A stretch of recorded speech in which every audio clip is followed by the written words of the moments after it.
우리 자리에서 일어나셔서 사도행전 2장 37절에서 41절까지 말씀을 같이 읽도록 하겠습니다. 오늘 주신 하나님의 말씀은 사도행전 2장 37절부터 41절까지 말씀입니다. Today's scripture, Book of Acts, chapter 2, verse 37 to 41.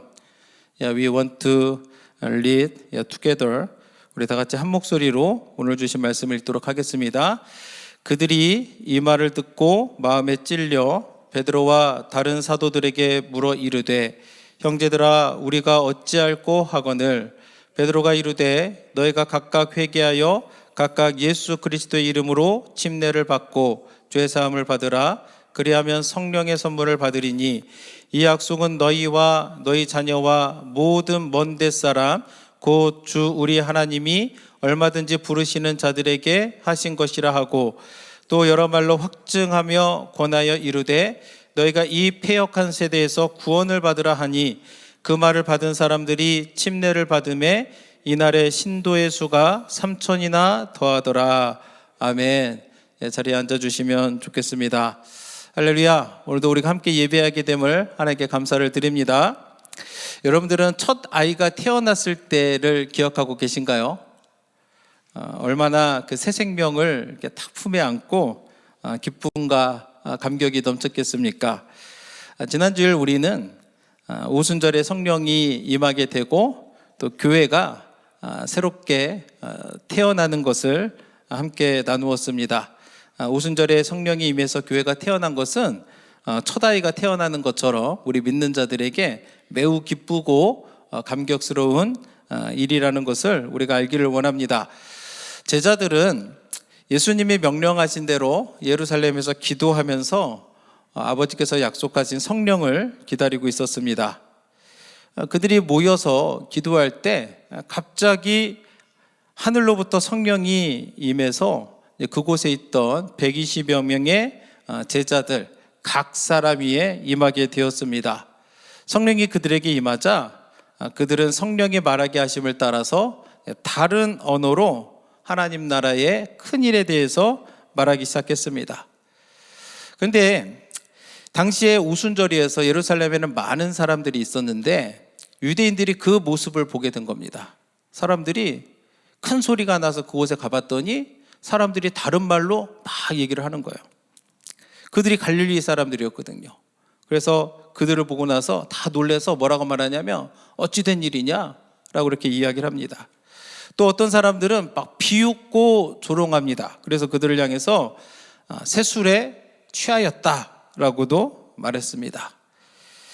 오늘 우리가 읽은 이 본문은 제자들이 성령의 충만함을 받아서 성령의 말하게 하심을 따라 말할 때에 사람들이 비웃으면서 세술에 취하였다라고 말할 때에 베드로가 나서서 설교를 하였고 또 그 설교를 들은 사람들의 반응을 기록하고 있습니다.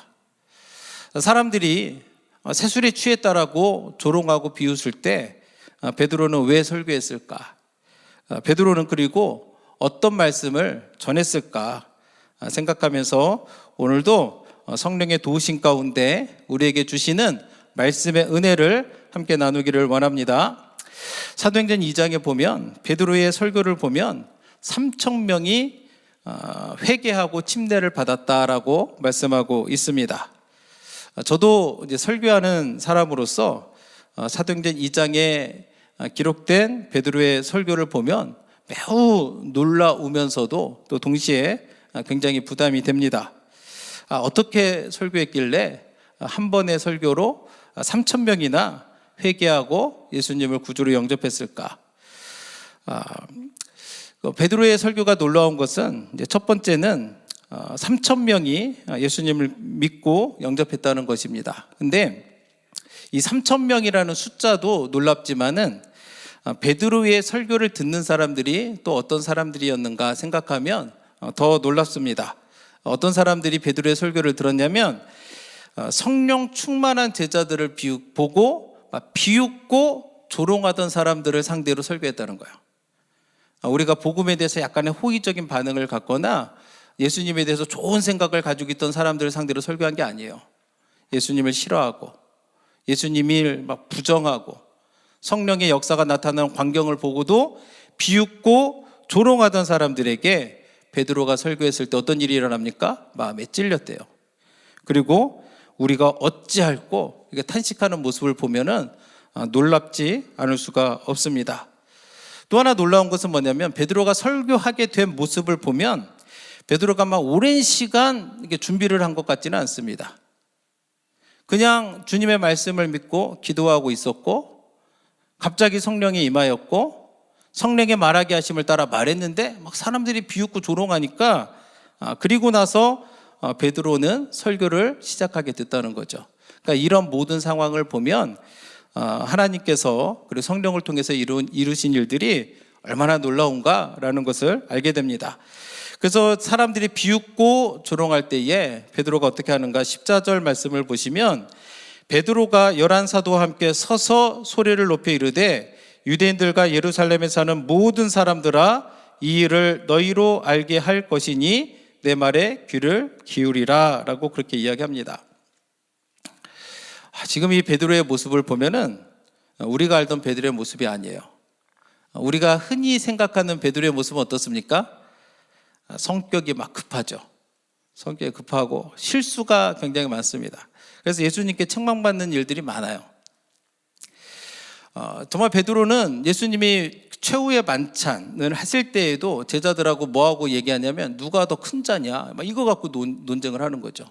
그때도 예수님께 책망을 받는데 누가복음 22장 31절과 32절 말씀에 보시면 예수님 베드로를 향해서 시몬아 시몬아 보라 사탄이 너희를 밀 까부르듯 하려고 요구하였으나 내가 너를 위하여 내 믿음이 떨어지지 않기를 기도하였노니 너는 돌이킨 후에 내 형제를 굳게 하라 라고 그렇게 말씀합니다.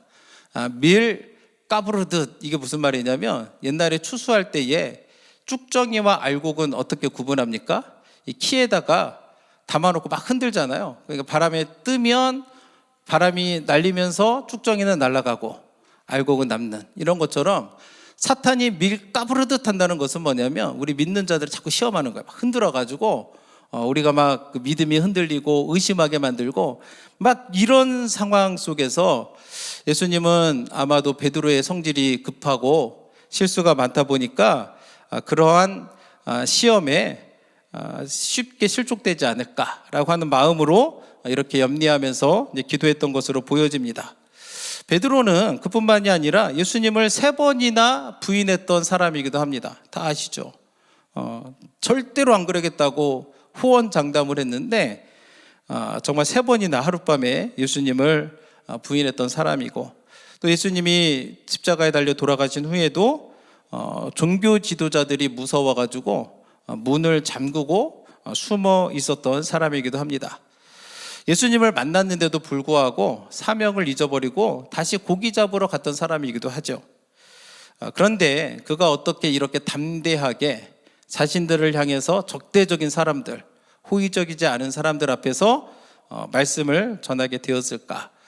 그 사이에 베드로에게 2가지 변화가 있었습니다. 첫째는 예수님께 용서받았다는 사실입니다. 실수하고 부족함이 있었지만 예수님이 베드로를 용서해 주셨다는 거예요. 누가복음 21장에 보시면 베드로가 고기 잡고 있습니다. 사명을 잊어버리고 고기 잡고 있는데 예수님이 베드로에게 찾아갑니다. 그리고 베드로에게 묻습니다. 뭐라고 물었습니까? 요한의 아들 시몬아, 내가 나를 사랑하느냐? 이 3번을 물으시는 거예요. 베드로가 내가 주님을 사랑합니다. 주님이 아십니다. 라고 이렇게 대답을 하니까 예수님이 어떻게 하시냐면 내 양을 먹이라 라고 그렇게 사명을 주시는 것을 우리는 보게 됩니다. 그래서 베드로는 실수가 많고 성급하고 부족함이 많은 사람이었지만 예수님께서 용서해 주셨다는 제 용서의 확신을 가지고 있었다라는 것을 알게 됩니다. 2번째는 베드로는 어떤 사람이 되었는가? 성령 충만한 사람이 되었다라는 사실을 우리가 알아야 됩니다. 성령의 충만을 받으니까 베드로는 놀랍게 변화됩니다. 더 이상 실수하고 성급한 어설픈 사도가 아니라 매우 날카롭고 강력한 설교자가 되었다는 것을 알게 됩니다. 그래서 우리들도 예수님의 은혜로 내가 죄 용서 받았죠. 그리고 내가 예수님을 구주로 영접을 했죠. 그때 성령님이 우리에게 오셨습니다. 그래서 우리도 이렇게 변화될 줄로 믿습니다. 베드로는 세술에 취했다고 조롱하는 사람들에게 내 말을 들어라 라고 이렇게 이야기하면서 뭐라고 얘기했냐면 15절 말씀에 보니까 때가 제3신이 너희 생각과 같이 이 사람들이 취한 것이 아니라 라고 그렇게 이야기합니다. 베드로가 뭐라고 하냐면 삼시라는 거예요. 삼시가 어떤 시간이냐면 유대인들의 시간으로 삼시라는 거예요. 이 삼시를 오늘날로 바꾸면 어떻게 되냐면 오전 9시가 됩니다. 그러니까 지금 그 베드로가 때가 삼시다 이 얘기는 뭐냐면 지금이 9시다 그 얘기예요. 9시. 그러니까 지금이 9시인데 누가 술 취해가지고 있겠느냐라고 하는 말이죠. 오늘날에도 뭐 술을 파는 그런 장소, 가게들이 있죠. 언제 오픈해요? 우리 주변에 딱 보면은 뭐 이렇게 그 술을 파는 가게들 있잖아요. 언제 오픈하나요? 저녁에 하잖아요. 저녁에. 그런 것처럼 지금 베드로가 때가 제3시다 얘기는 뭐냐면 지금이 아침 9시인데 무슨 소리 하느냐. 누가 지금 이 시간에 술 먹고 취해가지고 있겠느냐 라고 말하는 겁니다. 그리고 나서 16절에서 이렇게 얘기합니다. 이는 곧 선지자 요엘을 통하여 말씀하신 것이니 일러스되. 지금이 9시인데 무슨 소리 하냐 하면서 뭐라고 하냐면 이것은 선지자 요엘을 통해서 예언한 바로 그것이 나타난 것이다 라고 그렇게 일러준 겁니다. 그 순간에 사도 바울은 선지자의 말씀을 생각해낸 거예요.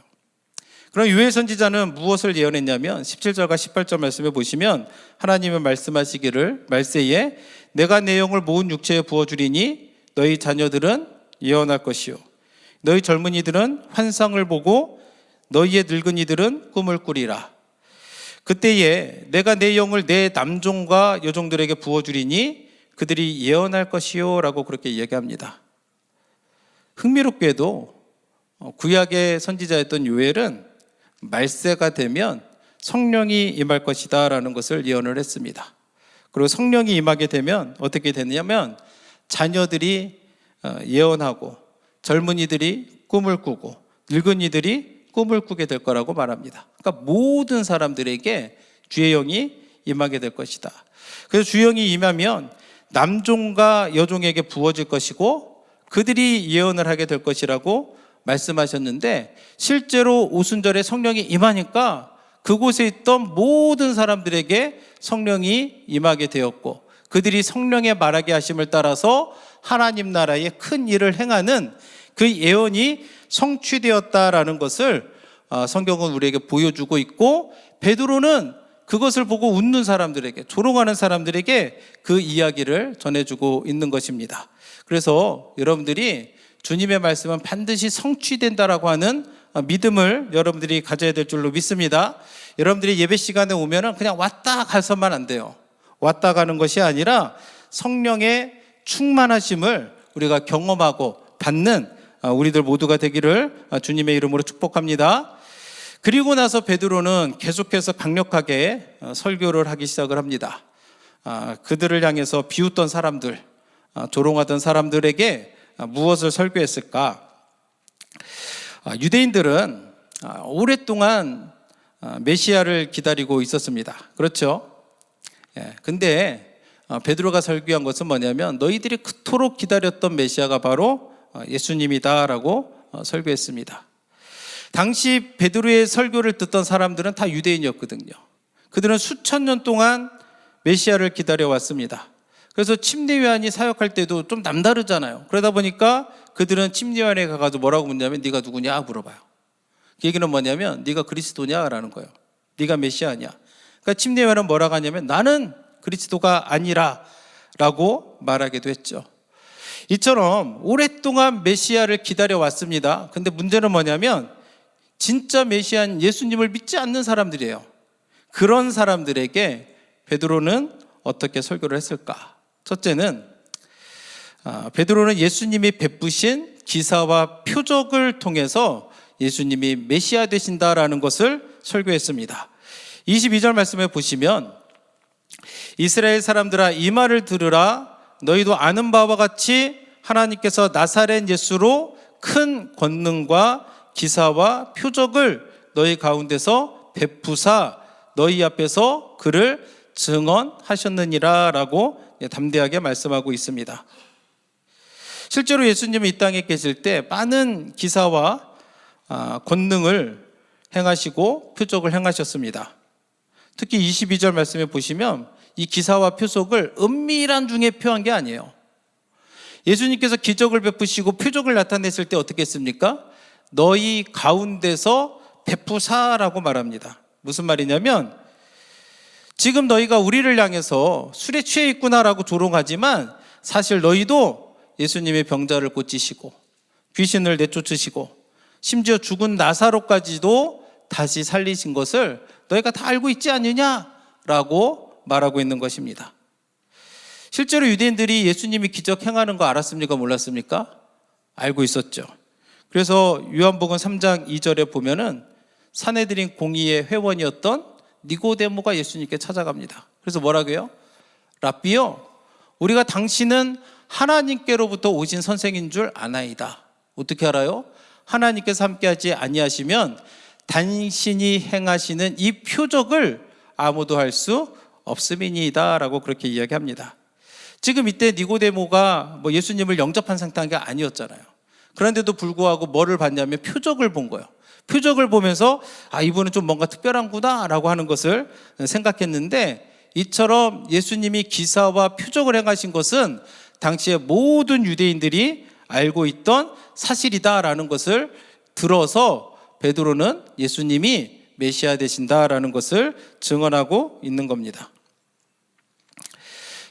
지금 베드로의 설교를 듣는 사람들은 속으로 무슨 생각했을까요? 우리가 기억해야 되는 것은 이 사람들은 예수님에 대해서 좋은 생각을 가지고 있는 사람들이 아니었습니다. 이 사람들은 누구냐면 예수님을 십자가에 못 박으라고 외쳤던 사람들이에요. 그들은 속으로 무슨 생각을 하고 있을까? 생각해 봤는데 이렇게 생각했을 것 같아요. 그래서 어쩌라고? 아니 기적을 행한 건 맞는데 so what? 어쩌라고? 이미 죽었잖아. 이런 말을 하지 않았을까? 그런 생각을 하게 됩니다. 이런 생각을 하고 있을 사람들에게 베드로는 또 계속해서 이야기합니다. 23절 말씀을 보시면 그가 하나님께서 정하신 뜻과 미리 아신 대로 내준 바 되었거늘 너희가 법 없는 자들의 손을 빌려 못 박아 죽였으나 라고 그렇게 이야기합니다. 베드로의 말씀이 굉장히 놀랍다라는 것을 알게 됩니다. 23절의 말씀은 두 가지를 이야기합니다. 첫째는 예수님을 이 땅에 보내셔서 십자가에서 피를 흘리는 것은 원래 하나님의 계획이었다는 거예요. 범죄한 우리를 구원하기 위해서 하나님은 애초에 예수님을 이 땅에 보내셨고 그 보내신 목적이 십자가에 달려서 죽는 거였다는 거예요. 그런데 두 번째는 뭐냐면 그렇다 할지라도 예수님을 실제로 십자가에 못 박은 너희는 책임이 없다라고 말할 수 없다. 하나님의 계획하신과 인간의 그 책임에 대해서 동시에 그 베드로는 이야기를 하고 있는 겁니다. 그러면서 24절에서 뭐라고 하냐면 하나님께서 그를 사망의 고통에서 풀어 살리셨으니 이는 그가 사망에 매여 있을 수 없었음이라 라고 하면서 왜 예수님이 정말 하나님께서 보내신 메시아인가에 대해서 예수 그리스도의 부활을 얘기하는 거예요. 왜 예수님이 우리의 메시아가 되시는가? 사망의 권세를 이기시고 부활하신 분이기 때문에 우리가 그토록 기다리고 기다려왔던 메시아 되신다라는 것을 베드로는 강력하게 이야기합니다. 그 메시아를 너희들이 십자가 못 박아 죽었다라고 이야기합니다. 그러면서 32절에서도 베드로는 뭐라고 하냐면 이 예수를 하나님이 살리신지라 우리가 다 이 일의 증인이로다라고 합니다. 예수님의 메시아 된다는 것을 중간에 구약의 말씀을 인용해서 설명하면서 예수님이 죽음을 이기고 다시 살아났는데 누가 살리셨느냐? 하나님이 살리셨다는 거예요. 그리고 우리가 이 일의 증인이다. 우리가 봤다. 내가 부활하신 주님을 만났다라고 그렇게 말하고 있는 모습을 우리는 보게 됩니다. 여러분들도 예수님이 누구신가? 예수님은 하나님이 우리를 죄에서 구원하기 위해서 보내신 구원자 되심을 여러분들이 믿으시길 바랍니다. 그분은 사망을 이기고 부활하셨습니다. 이 믿음이 오늘 우리들에게도 부어지기를 예수님의 이름으로 축복합니다. 베드로가 이렇게 예수님에 대해서 복음을 전할 때에 사람들은 어떻게 반응했을까? 놀라운 일이 일어났습니다. 오늘 우리가 읽은 본문 37절을 보시면 그들이 이 말을 듣고, 이 말이 뭐예요? 예수님 메시아 되신다는 거예요. 예수님이 이 땅에 오셔서 행하신 권능과 기적을 생각해 보라는 거예요. 그 예수님을 너희가 죽였으나 하나님이 다시 살리셨다라고 그렇게 말하고 있는 것을 들은 겁니다. 그러니까 이들이 어떻게 되냐면 마음에 찔려 베드로와 다른 사도들에게 물어 이르되 형제들아 우리가 어찌할꼬 하거늘. 아멘. 설교를 들은 사람들, 예수님에 대해서 별로 좋게 생각하지 않았습니다. 성령 충만한 제자들을 향해서 비웃었던 사람들입니다. 근데 말씀을 듣고 나서 마음이 찔렸다고 성경은 말하는 거예요. 왜 마음이 찔렸을까요? 왜 마음이 찔렸냐면 베드로의 설교를 듣고 나서 죄를 깨닫게 된 거예요. 그전에는 내가 죄가 없었다고 생각했고 내가 옳은 일을 했다라고 생각을 했는데 말씀을 들으니까 내가 잘못했구나.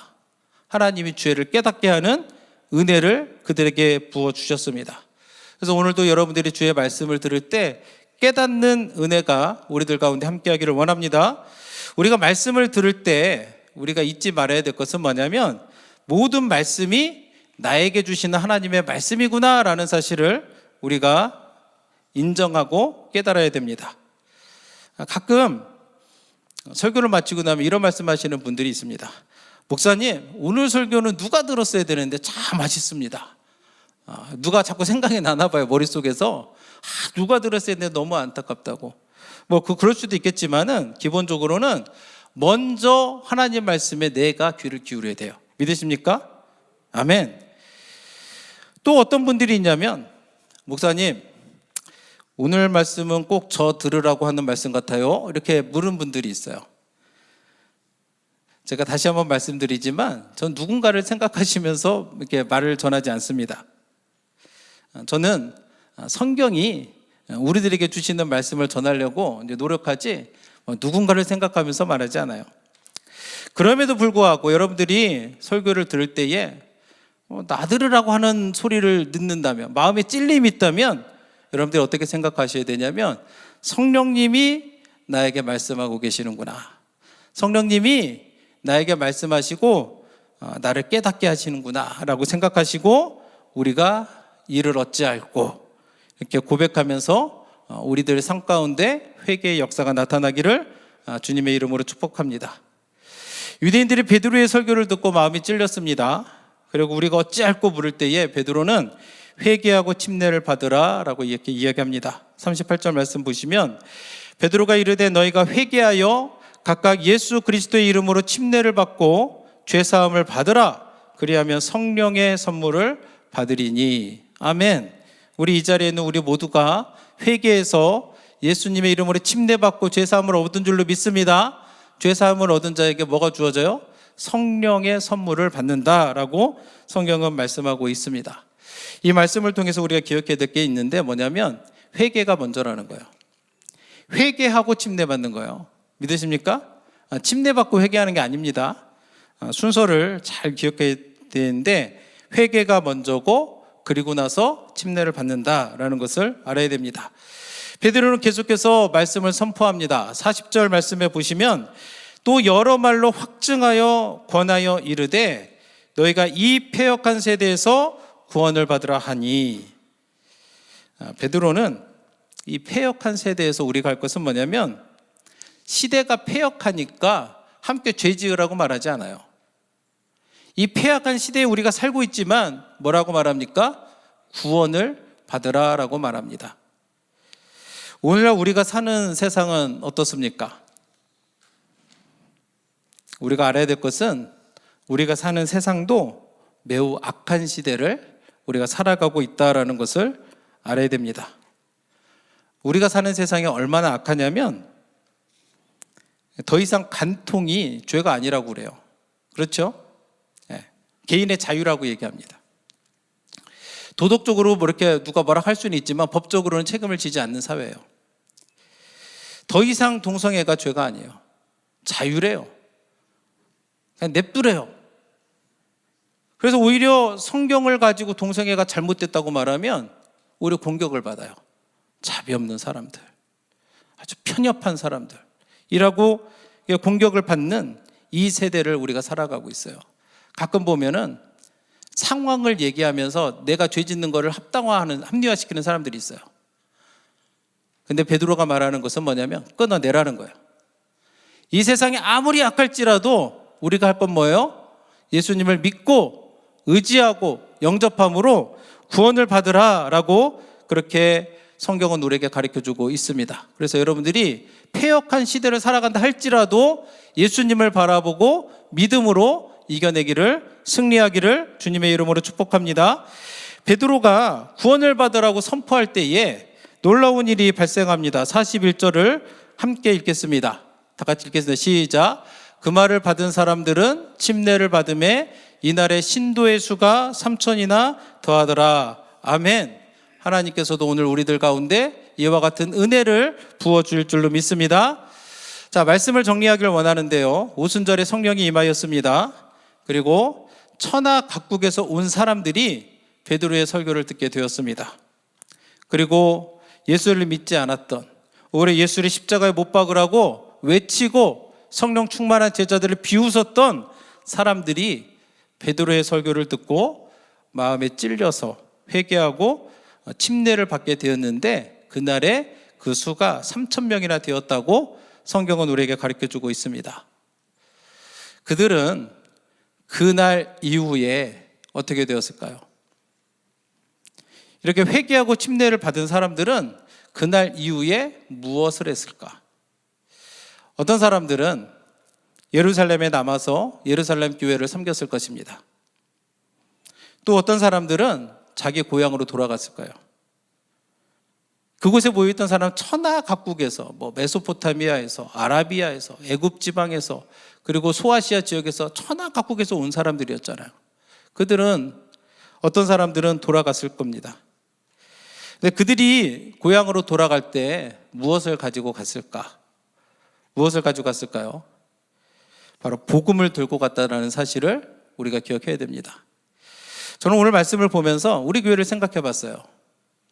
우리 교회는 다양한 사람들이 모여서 예배를 드리는 아주 매우 특별한 교회다라는 것을 여러분들이 믿어야 될 줄로 믿습니다. 저희 교회에 있는 모든 분들에게 이런 복음의 능력과 성령의 충만함이 있기를 원합니다. 우리 교회에는 군인들이 있죠. 부대가 곁에 있기 때문에 군인들이 있습니다.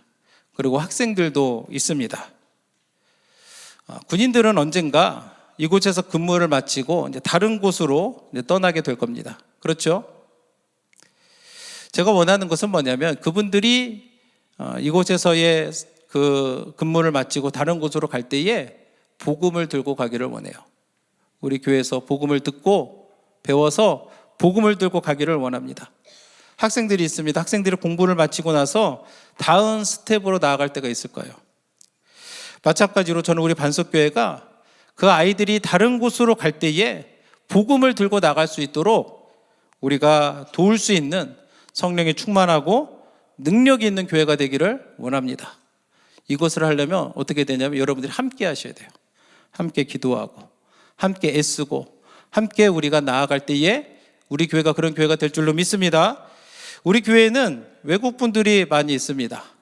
이분들이 굉장히 특별하신 분들이라는 것을 우리가 알아야 됩니다. 이분들이 얼마나 특별하냐면 우리 한국 사람들이 복음을 전할 수 없는 사람들과의 릴레이션십이 있어요. 그렇지 않습니까? 우리 교회에 일본 사람도 있고 베트남 사람도 있고 필리핀 사람들도 있습니다. 여러분들 알아요? 일본 사람들 복음 전할 사람 있습니까? 우리는 모르지만 그 사람은 알고 있잖아요. 마찬가지로 저는 그분들이 이곳에서 복음을 듣고 정말로 그분들을 통해서 우리가 다가갈 수 없는 사람들에게 더 복음이 더욱더 전파되는 하나님의 능력이 나타나기를 원합니다. 그래서 그들을 통해서 복음이 선포될 때에 듣는 이들마다 마음이 찔리고, 그래서 우리가 어찌할꼬 탄식하며 고백할 때에 그들이 회개하고 침례를 받아서 죄사함을 받고 성령을 선물로 받는 은혜가 우리들 가운데 임하기를 주님의 이름으로 축원합니다. 아멘. 우리 다 같이 함께 기도하도록 하겠습니다. 하나님 감사합니다. 오늘 이 시간에도 우리가 한 마음으로 주님 앞에 나와서 주의 말씀을 듣고 하나님을 예비하게 하심을 하나님께 감사를 드립니다. 오순절이 성령이 임하고 정말로 성령이 충만한 제자들이 말씀을 선포했을 때에 정말로 주님을 대적했던 사람들이 그 말씀을 듣고 마음에 찔려서 우리가 어찌할꼬 탄식하며 회개하고 침례를 받았던 것처럼 하나님, 우리들 가운데도 그런 회개와 영혼 구원의 역사가 있기를 원합니다. 주님께서 함께하여 주시고 정말 이 반석교회가 복음의 능력이 충만한 교회가 되게 하시고 성령이 충만한 교회 되어서 하나님 나라의 일을 감당하고 하나님 앞에서 인정받고 칭찬받는 주님의 교회가 될 수 있도록 주님 인도하여 주시옵소서. 살아계신 하나님의 능력이 늘 우리 가운데 함께 하실 줄로 믿으며 이 모든 말씀 우리 주 예수님의 이름으로 감사하며 기도드렸습니다. 아멘.